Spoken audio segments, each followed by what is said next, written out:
Gilusad sa Cotabato Police Provincial Office ang Healthy Police sa Norte 60-day Weight Loss Challenge 2025 ngaw sa kakampanya sa pagpalambo sa kahimsog o kaayuhan. Anaa sa 120 ka mga pulis ang mi-partisipar nini atol sa opening ceremony sa CPPO Grandstand Capitol Amas, Kidapawan City kagahapong adlaw Abril 3, 2025 nga nagtimaan sa pagsugod sa usa ka transformative journey padulong sa mas himsog nga estilo sa kinabuhi.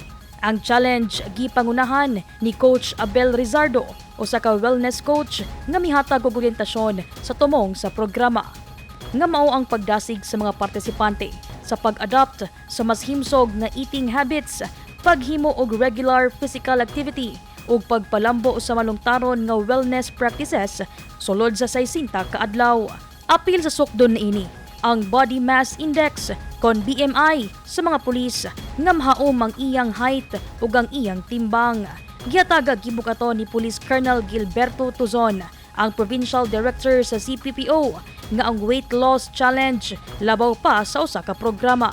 Usa kini kapasalig sa mas himsog nga kaugmaon sa mga pulis nga dedikado sa pagmintinar sa himsog nga lawas ug huna-huna para sa mas maayo nga pagserbisyo sa komunidad. Dai Libong, Newsline Philippines, Province of Cotabato. Stay safe.